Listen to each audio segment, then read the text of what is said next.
మరొక breaking news చూస్తున్నాం. రామ్ గోపాల్ వర్మ దర్శకత్వంలో రూపొందించిన సినిమా వ్యూహం. ఇక ఈ సినిమా విడుదలకు తెలంగాణ హైకోర్టు బ్రేక్ వేసింది. ఈ సినిమాకు కేంద్ర సెన్సార్ బోర్డు జారీ చేసిన సర్టిఫికేట్ను జనవరి 11 వరకు సస్పెండ్ చేస్తూ మధ్యంతర ఉత్తర్వులు జారీ చేసింది. ఆ సర్టిఫికేట్ ఆధారంగా చిత్రాన్ని విడుదల చేయరాదంటూ రామదూత క్రియేషన్స్ నిర్మాత దాసరి కిరణ్ కుమార్లకు ఆదేశాలు జారీ చేసింది. పిటిషన్పై వివరణను జనవరి 11 వరకు వాయిదా వేసింది. ఇక టీడీపీ అధినేత చంద్రబాబు నాయుడు ప్రతిష్టను దెబ్బతీసేలా ఈ సినిమా రూపొందించారని, సినిమా ప్రదర్శనకు కేంద్ర సెన్సార్ బోర్డు అనుమతి ఇవ్వడాన్ని సవాల్ చేస్తూ ఆ పార్టీ ప్రధాన కార్యదర్శి నారా లోకేష్ దాఖలు చేసిన పిటిషన్పై జస్టిస్ సూరేపల్లి నంద విచారణ చేపట్టారు. సుదీర్ఘ వాదనలు విన్న న్యాయమూర్తి మధ్యంతర ఉత్తర్వులు జారీ చేశారు.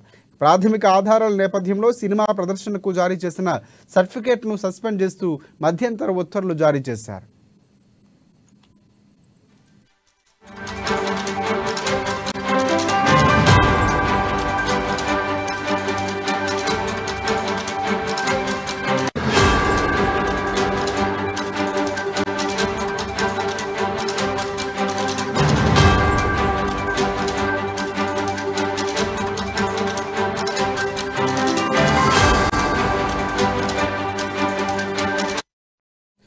బ్రేకింగ్ న్యూస్ చూస్తున్నాం. రామ్ గోపాల్ వర్మ దర్శకత్వంలో రూపొందించిన వ్యూహం సినిమాకు విడుదలకు హైకోర్టు బ్రేక్ వేసింది. ఇక తెలంగాణ హైకోర్టు బ్రేక్ వేసింది. ఈ సినిమాకు కేంద్ర సెన్సార్ బోర్డు జారీ చేసిన సర్టిఫికేట్ను జనవరి 11 వరకు సస్పెండ్ చేస్తూ మధ్యంతర ఉత్తర్వులు జారీ చేసింది. ఆ సర్టిఫికేట్ ఆధారంగా చిత్రాన్ని విడుదల చేయరాదంటూ రామదూత క్రియేషన్స్ నిర్మాత దాసరి కిరణ్ కుమార్లకు ఆదేశాలు జారీ చేసింది.